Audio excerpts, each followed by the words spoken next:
So thank you. I am incredibly excited to be here today for my swim school family. And I have been an active member of the U.S. Swim School Association for 31 years. And it has been one of the organizations that has helped my business to grow over the years. And some of my favorite people are friends that I've met through the U.S. Swim School Association, and I'm really grateful for that.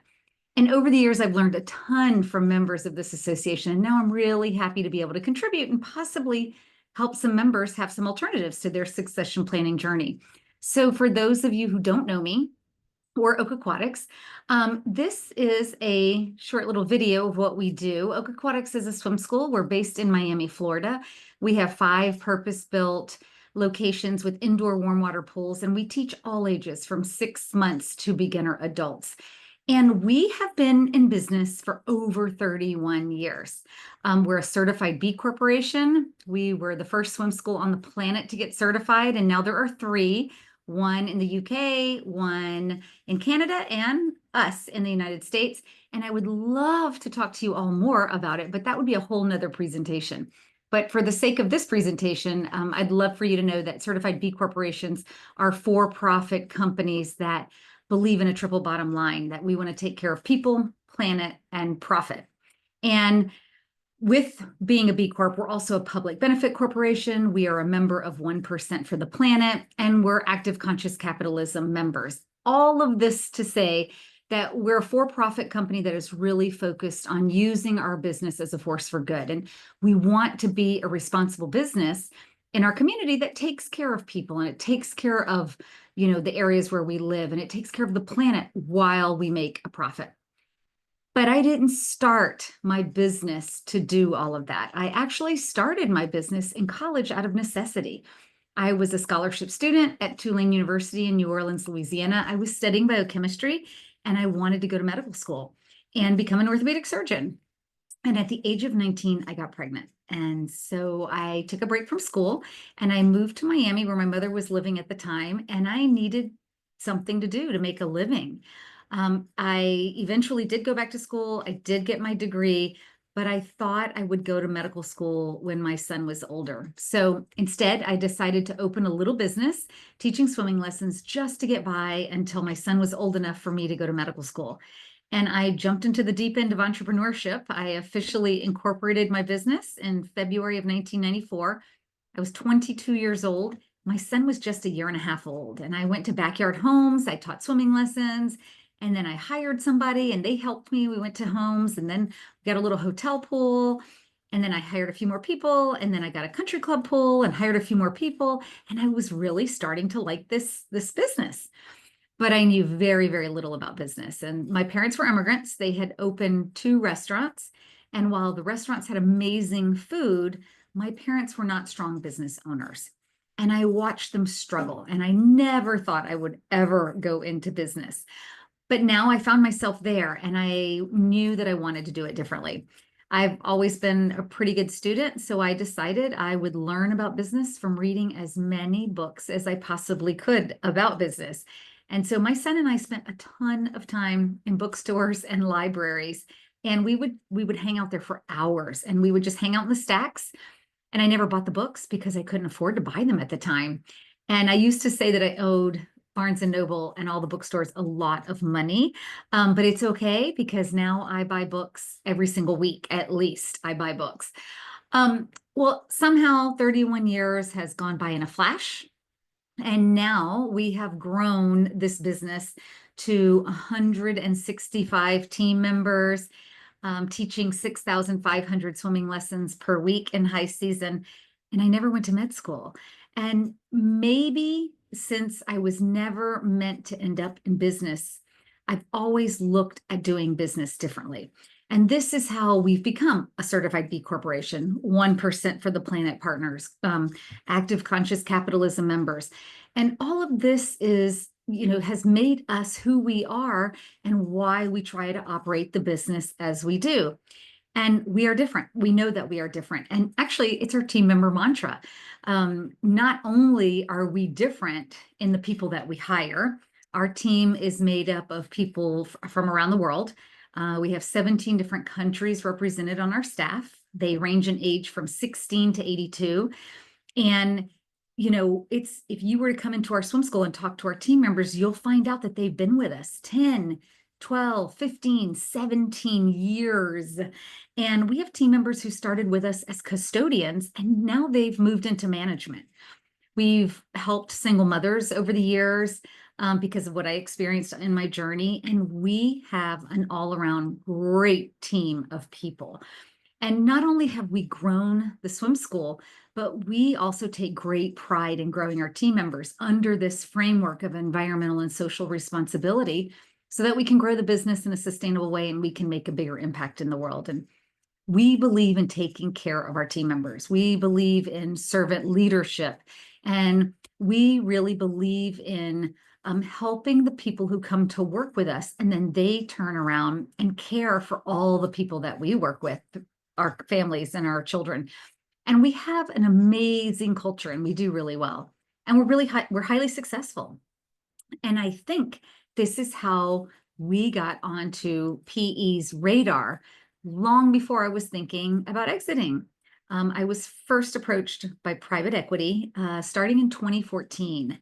And over the next couple of years, a number of my friends in the industry started to sell their businesses to PE, but I wasn't 100% convinced by what I was seeing. And when I started getting closer to the 25-year mark in business, about 6 years ago, a little over 6 years ago, I started to think about, I need to plan for what's next. A quarter of a century in business, I need to have a plan just in case. And of course, many of us think family first. This is Ian. Ian is the little boy who changed the trajectory of my life. He is the one who, just helped me to see that I was not meant to be a doctor. I was meant to be a swim school owner. And Ian actually worked in the business for 14 years. He was perfect to take on the family business. He had chlorine in his blood. He was so good at all the different positions he had done. And it was a very, very logical transition, but he wasn't feeling it. And he told me that on a regular basis. And it even reached a point where he stepped away. And that was so hard for me. He was really passionate about the good work that we were doing as a certified B Corporation in social and environmental responsibility.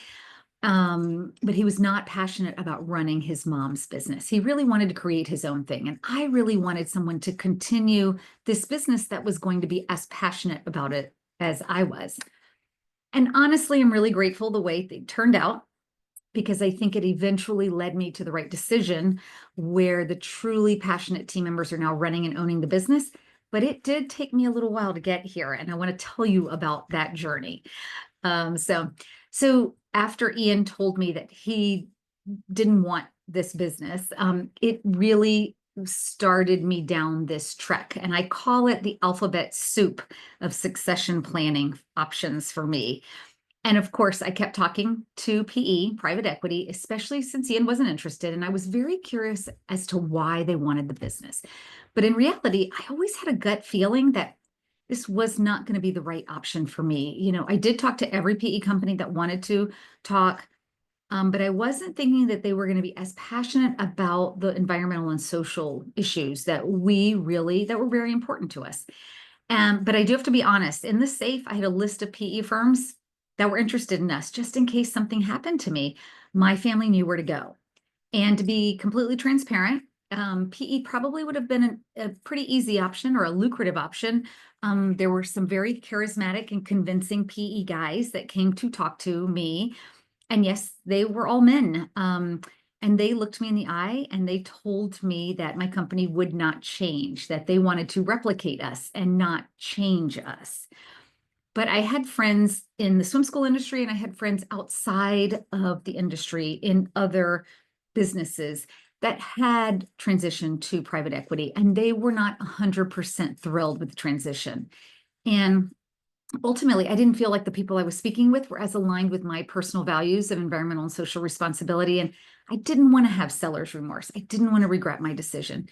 So this really helped me to see that I needed to research the different ways to get my business into the hands of the people who I thought would be the most passionate, and that would be my employees.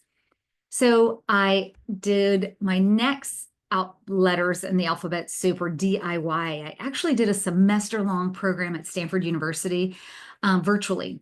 And this was the focus for me. And I was learning about stock options. I was learning how to structure programs where team members could buy company stock at a set price or at a discounted price. I looked at phantom stock, which is a form of deferred compensation that gives your employees the financial benefits of stock without giving them actual company shares. I consider traditional profit sharing, but all phantom stock and traditional profit sharing were going to be a little bit more complex. And they weren't going to solve the problem that I was trying to solve about succession planning and the eventual ownership transition of the company.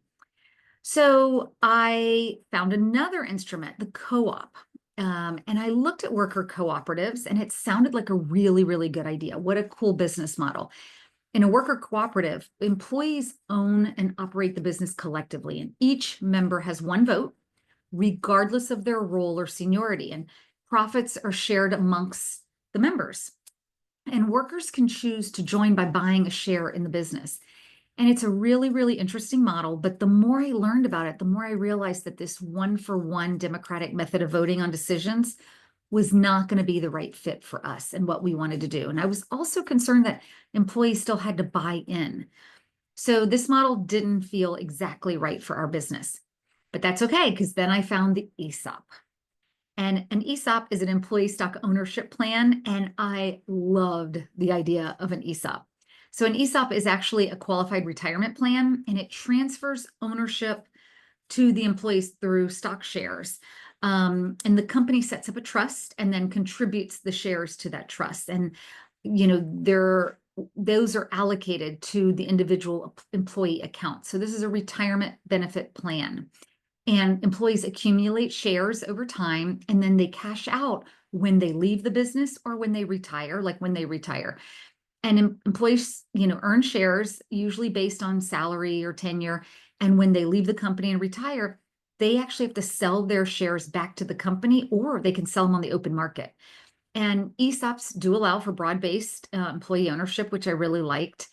And I spent a ton of time researching this, and I spoke to every CEO of every ESOP company I could find in the United States. And for a while, I was really convinced that this was the right decision. And this is when I joined the National Center for Employee Ownership. I've read every single word on the website. I've read every book or every blog that's ever been written about ESOPs, and I've listened to every podcast I could find.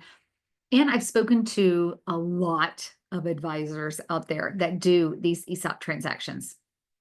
And that's when I found out that half of those advisors were saying that I was on the smaller side, that we weren't large enough to really make an ESOP worth it, because it is a very expensive transaction.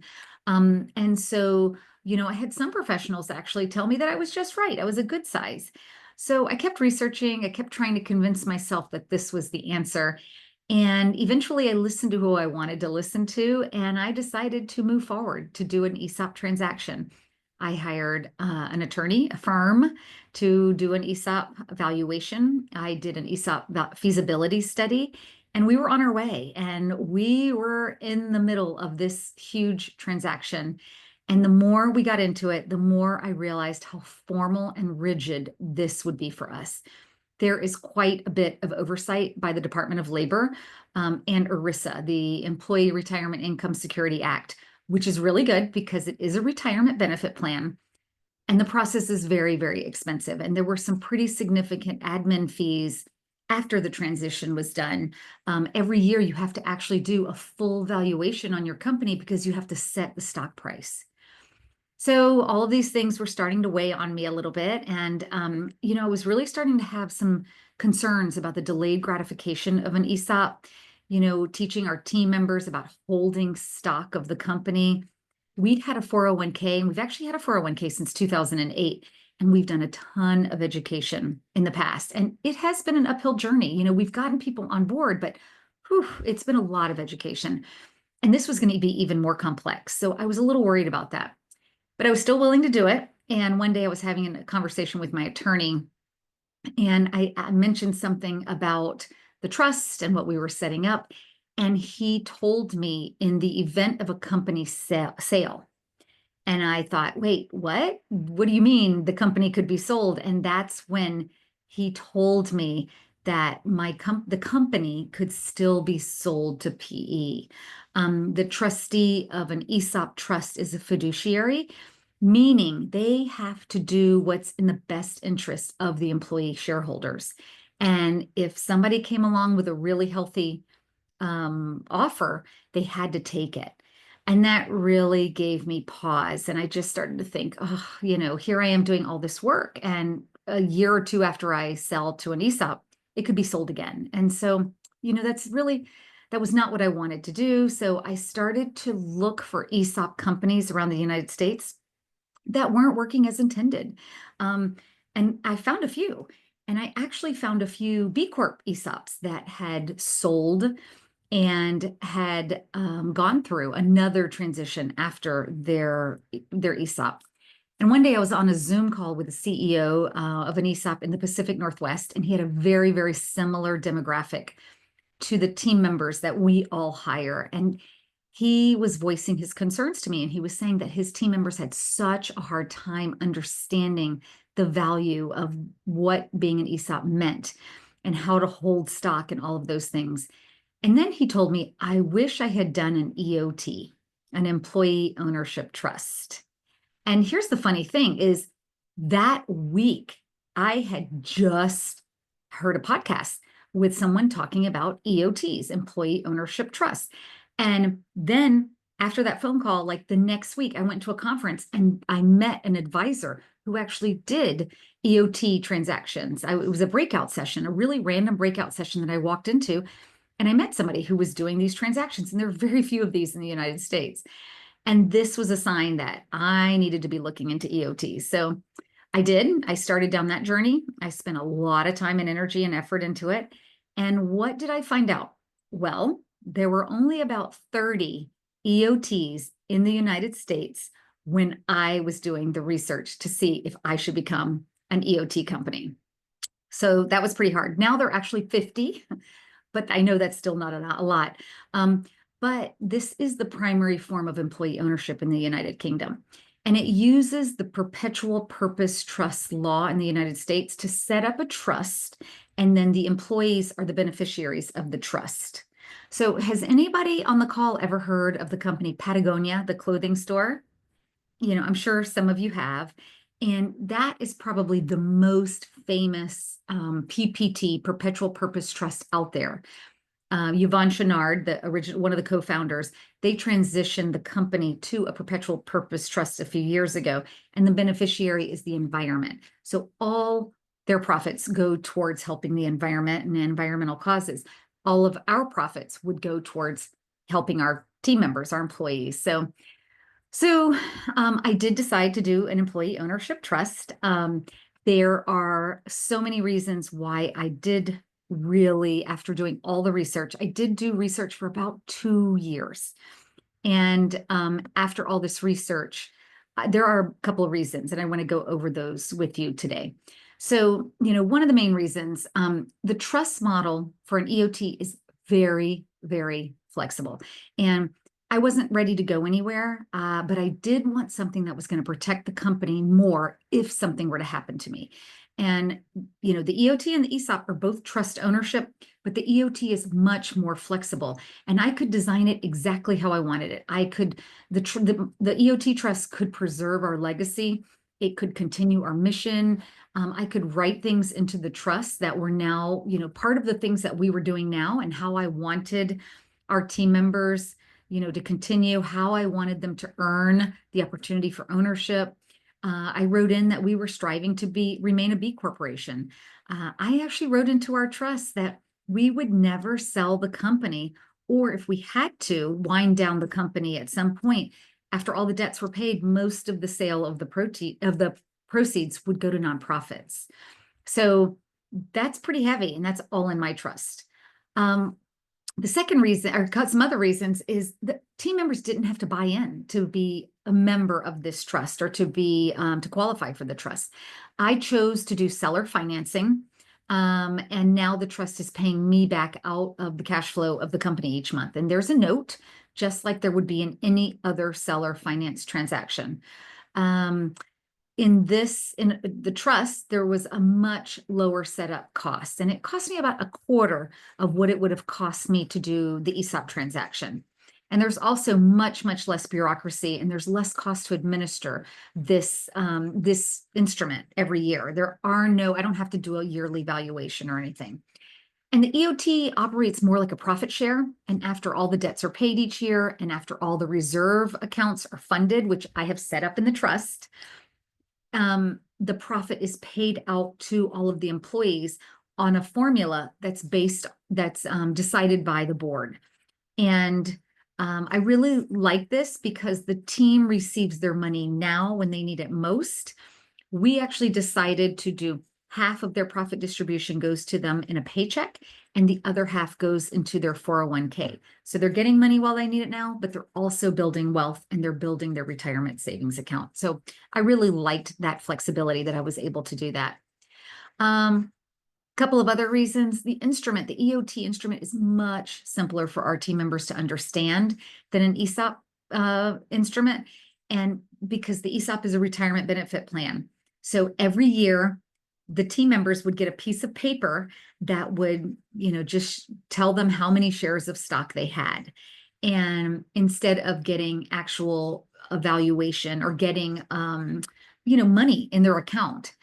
And so this was something, all of their stock was being held as parts of Oak Aquatics. The way we're doing our EOT means that we're diversifying their retirement now because it's going into their 401k instead of having all of their stock tied up in Oak Aquatics. And frankly, that scared me a little bit to have everything tied up in Oak Aquatics stock. What happens if something happened to the company? There's no repurchase obligation. So if a co-owner were to decide to leave in an ESOP transaction, we would have to buy their shares back. In an EOT, it's different. There's an expression in the EOT world that says naked in, naked out. They didn't have to buy in. And so we don't have any repurchase obligations, and we don't have to buy out their shares. It's very clean and very easy. We just pay them their share of profit until the day that they leave.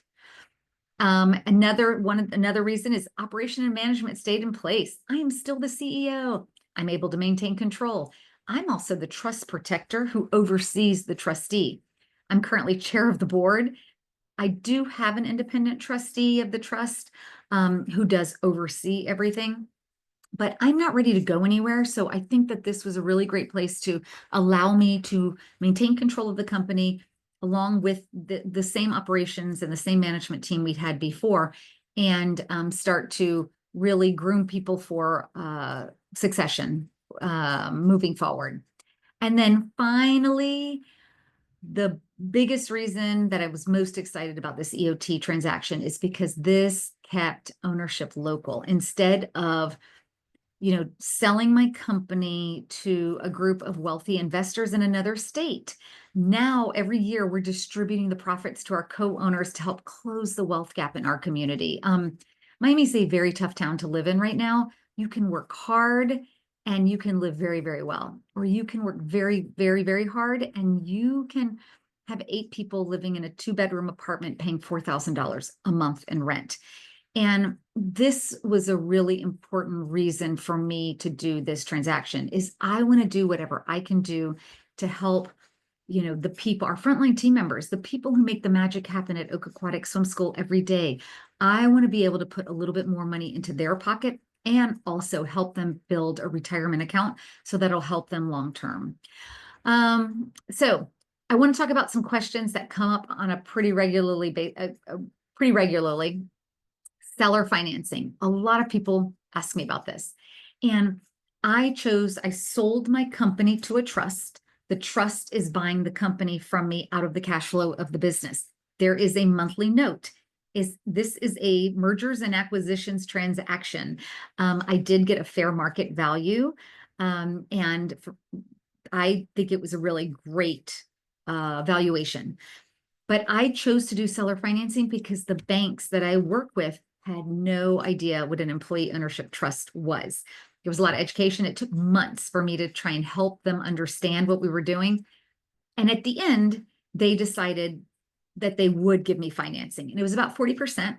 But the interest rates were going to be a little high. And I thought, if I were to get all this money up front, I'm going to put it into the market, or I'm going to put it somewhere where companies that I don't know as well as I know Oak Aquatics. So for me, it made sense to do seller financing. And I kept money I'm invested in a really great business right now. And they're paying me a note every month with interest. And it's a pretty healthy, it was a pretty healthy exit, or a pretty healthy amount of the transaction. And the reality of it is I wrote it into the documents. If they don't pay me back, I get the company back. So I'm still here. I have no reason to believe that this will not work. In fact, I have every reason to believe that this is going to work better than expected. So there were a few trade-offs. When I sold to the employee ownership trust instead of an ESOP trust, there are some pretty significant tax benefits with an ESOP trust. But you can get a good tax strategist, and they can help you structure your deal so that you do maximize how you do your tax savings. And I think that, that was one thing that a lot of people have asked me about.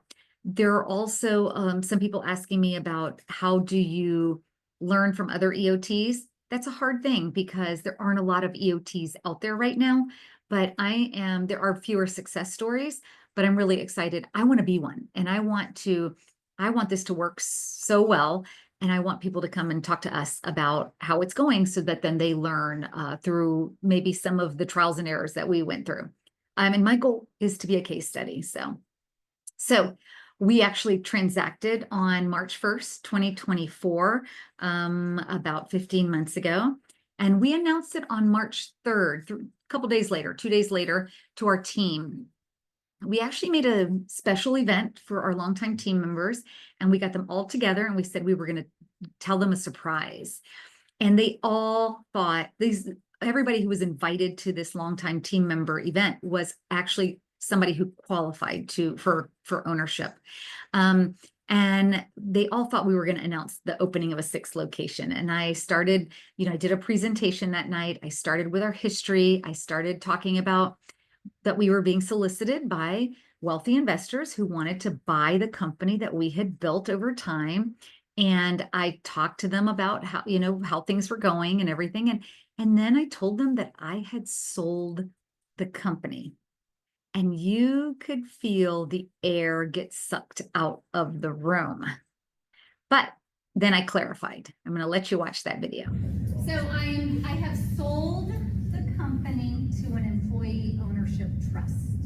And what this means is that on March 1st, at midnight, while you were all sleeping, you all became co-owners of Oak Aquatics Swim School. Okay, so look at those faces. Are they excited? Are they happy? They didn't get it. There was major confusion. They weren't sure what was going on. But then we started talking about how employee ownership benefited them. And we talked about what's an employee owner. And someone at Oak Aquatic Swim School qualifies to become an employee owner once they have worked 2,500 hours. So that's about 15 months of full-time, or 30 months of somebody who works part-time 20 hours a week, or you can work out the math. And once they hit that 2,500 hour mark, they became a co-owner. We don't call our team members employees, so we don't say employee owners. We do call them co-owners.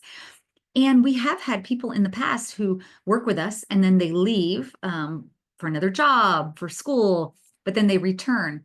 For anybody who has qualified as an employee owner and then they came back, they had to accrue another 1,000 hours when they came back, so that they would get back into the co-ownership standard. So we talked about the rights to profit sharing, what that meant at the end of every year after debts are paid, the reserve accounts are funded, the Capital X improvement funds are funded, then they got a share of all the profit that was left at the end of the year. We talked about their rights to information, their rights to transparency. We talked about the benefits that would continue, the benefits that we would add. And of course, we talked about liability. You know, we talked about they did not have to put any more money in for this benefit, and that the trust protected them from liability. And they were starting to come around. And this is another part.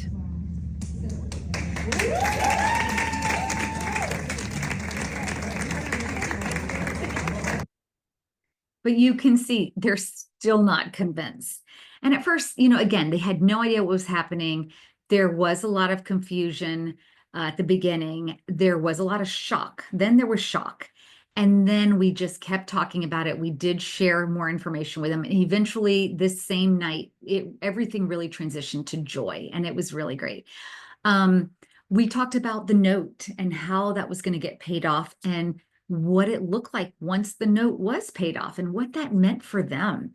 You know, we showed them these hockey stick graphs, you know, that show how at the beginning it's a little bit, but once they pay off that note, they really do make a lot more profit. And, you know, we did tell them there wasn't going to be a lot of profit in the first year or 2 or 3, but that each year would get better and better. And eventually they really started to get it. And then we really had a celebration. You know, we gave out new co-owner hats. We had them all sign a banner that they were new co-owners of Oak Aquatic Swim School. We wanted to make this a really, really special night. So we had an artist come in and she captured the evening for us. And as I was going through my speech, she wrote down all the pools that we had been in, all of the journey we had been on. And then she also had captured all the benefits of the employee ownership trust and what that meant for them. And this was really nice because it was something they all went home with electronically. They all received this at the end of the night. And I got a lot of questions about it afterwards. It was really, really a fun thing.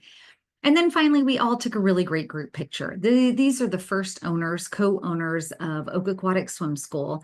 And, you know, something really big had just happened. They were pretty happy about it. They didn't understand it completely yet, but we were on a quest to really educate them. And we started the next day. We knew that this group was not classically educated, or they're traditionally educated, but we wanted to show them how this could change their life. And we wanted them to understand it enough to be able to explain it to their family members that were going to ask questions. Of course, people came in the very next day. We had a lunch and learn, and we had we just talked about all the financial details of what this meant. We had an opportunity for questions and answers, and we thought a few people would come, but actually it was packed. It was really, really packed. The team was hungry to learn more, and they'd all gone home and told their families what had happened, and their families had tons of questions for them. So they brought those questions with them, and that was really great. Funny enough, when I was doing all of my research into ESOPs, I had met a CEO of an ESOP in Colorado, in Durango, Colorado, and her name was Carrie Siggins, and she had written a book called The Ownership Mindset. And it had just been released now, but she was actually in town for another event, a book event. And so we bought a bunch of her books, and she actually came to Oak Aquatics that week, and she spoke to a group of our team members, and she signed books. And then we actually read her book all summer. We had 4 meetings, and we discussed her book and what it meant. And then she appeared on the last virtual call, and it was really, really a special thing for them. It was really special for her to see people really owning this idea. We did 2 webinars with our attorney, one in March and another one 30 days later, to let things kind of sink in. And he explained what all of this meant. He went through it. We did things in English and Spanish. We also did a lot of webinars. We did a lot of, we call them AMAs, Ask Mirren Anything. And they could actually bring their family members or their friends. You know, they seemed to understand things when they walked away, but then when their family started asking them questions, they couldn't answer them. So they would bring their friends. We allowed them to do that. And we explained everything over and over and over again. We said these were available for co-owners, for future co-owners. That's what we call our team members who are not yet owners, and for their friends to learn more. We designed a co-owner pledge that they sign. Once somebody qualifies to become an owner, they do sign this, and it's just our commitment to them, and it's their commitment to us. It's not a legally binding contract, but it is just an agreement of this is what this means, and this is what we're going to do for you. We have an internal website where we have all the plan information and the plan documents on, so they can check that out at any time. We also have a newsletter that we put out 3 times a year. We also do virtual calls or meetings 3 times a year where we're discussing financials. We're talking about how we're doing. We do discuss dashboards, how we're doing against forecasts, things like that. And then, we also created co-owner business cards. So everybody has a digital business card on their phone. And that way they have the power. If they're ever at Home Depot and they see a family behind them and they want to talk to that family and initiate a conversation and say, hey, do you guys take swimming lessons? They can talk to them about swimming lessons. And if they've never heard of Oak Aquatics or they haven't been here, they can give them a QR code, and which leads them to a free class. So we really love that. And it gives them just something to talk to the community about. We have dashboards everywhere now. We're always talking about forecasts, our goals, how close we are to our goals, who's beating their goals. We talk about numbers every single week at our locations. And this has been really, really amazing. And on that line, we also play a lot of games. Every semester we have a different game. And they get to earn money for their location. So it's called the fund, capital FUND, and they get to earn money that goes into a pool for their location. And so we give them, $10 per 5-star review that they get, or how many of their surveys. We do surveys for our families, and they get funds for every survey that's turned in, or for all the 2-week enrollments that we do, or anything that's revenue driving behavior. That's we're trying to incentivize that so that they get excited about it and they're learning how to help revenue. And so that has really helped us. It's been a lot of fun, and they've given us the best ideas. Every semester we have a different game, and they are really the ones who are designing those games. And the best part is that once they get that pool of money, they get to decide how to spend that money. And, one location bought shark shoes for their entire staff. That's what they wanted. That's what their team voted for. Other locations buy food. Other locations have gone to Busch Gardens, different things like that. And we love that they get to decide how they spend those dollars. Before we always had a budget item where they could spend money on their location, and they spent 100% of that money. Now they really maximize every single dollar. They look for coupons. They are thinking like owners, and it's been pretty amazing. And we really have a really competitive group at Oak Aquatics, but they have leveled up, and they are, we have the best in class Google reviews. To this day, we probably have 3,800 Google reviews, and we have a 4.96 rating right now. They are really hungry to make sure parents are super satisfied with us. And this is they're thinking like owners, and we love that. So a lot of people have asked me if this transition to an EOT was the light switch that turned everybody on to think like an owner. And it wasn't. We were already thinking like an owner. We have had all these things. We've been really working on an ownership mindset. And we've been thinking, we have a culture of ownership. We call it our Own It culture. And we have been doing this for years before we did the transaction. We actually have practiced open book management for 2 full years before March 1st. And that was really important. And I think that anybody who is interested in this really has to start this culture of ownership before. But now that the transaction is done, it has accelerated this culture of ownership that we had before. And now, the team is so excited about, and they're constantly bringing us ideas of what they could do and how much more they can do. So there's some other amazing things that have happened that have been driven by the team. They created this I think it's a great video. They created this on their own. Hey, did you guys know that Oak Aquatics is employee owned? Oak Aquatics turned 30 years old. We transitioned over to 100% employee ownership. This means that all team members become co-owners after a certain amount of hours worked. As co-owners, we spread all the profit at the end of the year. As co-owners, we get increased transparency and a voice. In addition to keeping ownership local, we represent the diverse Miami community. Out of 50 current co-owners, 34 were born in another country. Over 90% identify as Black or Hispanic. 70% are women. The ages of our co-owners range from 19 to 81. We are proud to be employee owned. And also created this video, which I think was quite clever. Hello, welcome. Buenas. Ay, mira, de verdad que estoy tan encantada con este lugar. Dos de mis hijos vienen y las instalaciones, el servicio, los maestros, de verdad que es un lugar muy seguro con el cual me siento muy agradecida porque mis hijos han aprendido muchísimo aquí, pero más allá de eso me encanta el ambiente que aquí se disfruta. Me gustaría poder hablar con la persona encargada de acá, con el dueño, la dueña, no sé, o sea, quisiera pues darle esa post de cómo me siento en este lugar. Ok, mami, déjame decirte que estás hablando con un actual dueño de Oca Cuadra, co-owner. But this carries on, so it's great for inside work, but it carries on outside of work as well. So these are some of our co-owners. This is Grady. She's our financial manager. She's actually been with us 16 years now. She did start as a custodian with her mother, and now she's our financial manager.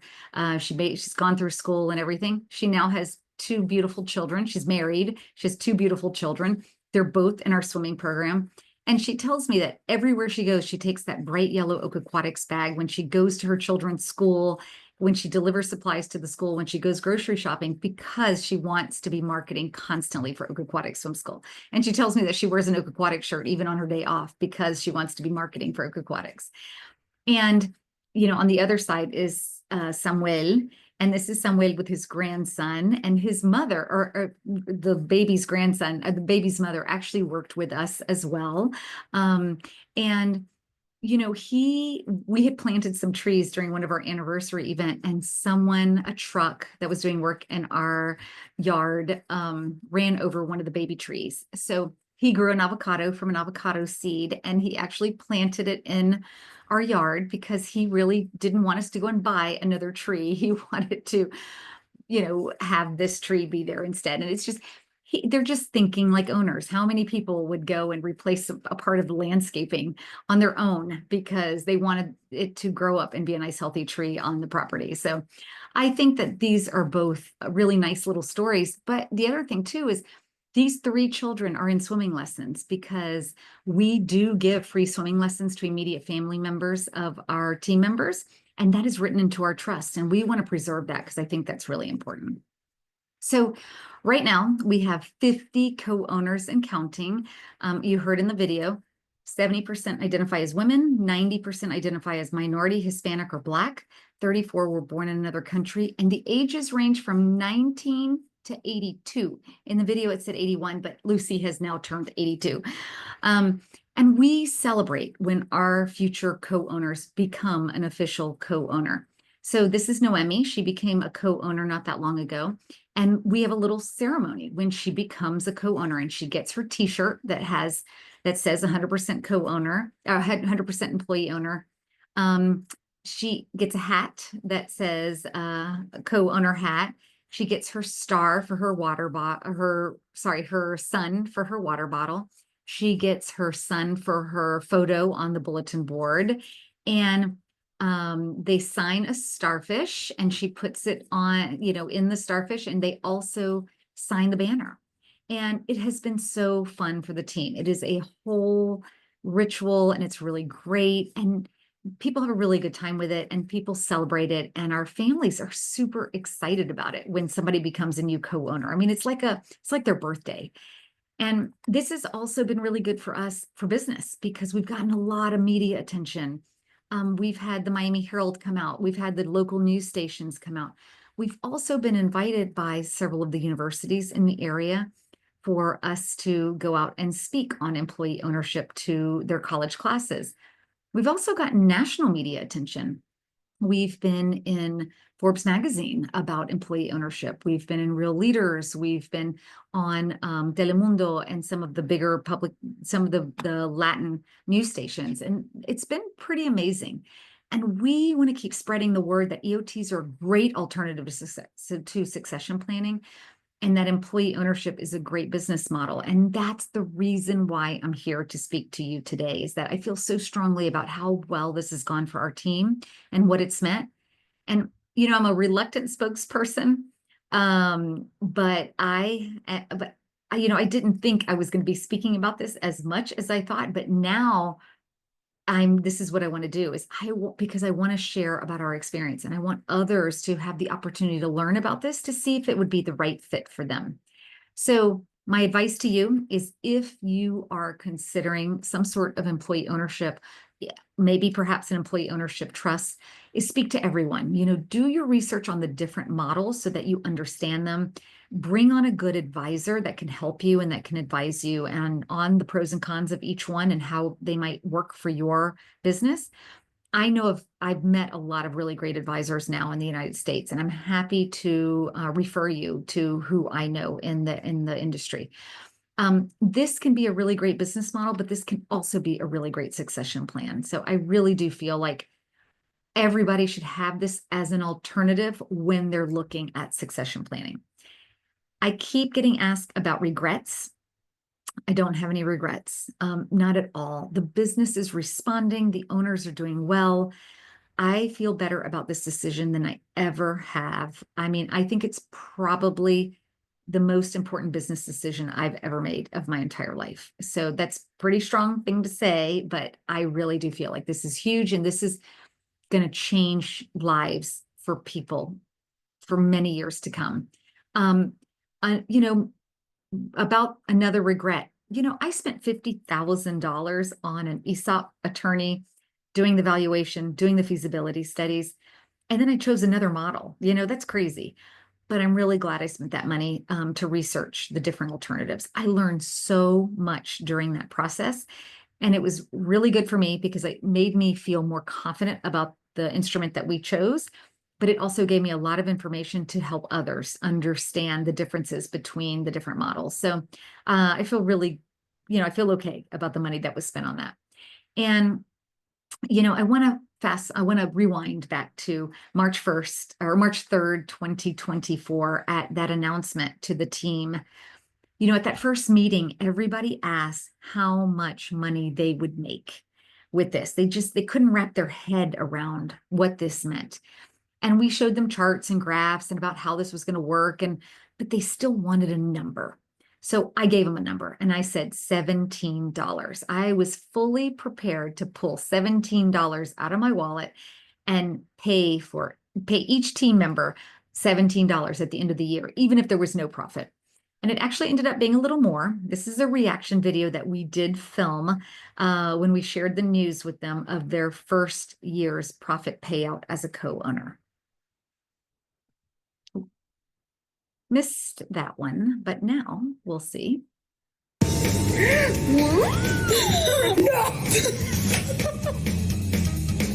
Oh my gosh!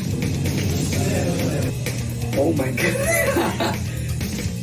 Yes! Wow! No puede ser! Oh my goodness. Oh my god! Oh, jefa, gracias. Wow, thank you. Thank you, Oak Aquatics. Mentira. Oh, really? Holy moly. Wow. Really? Oh my god. Thank you, Miss Mirren. Qué linda. Oh my God. Oh, Oh wow.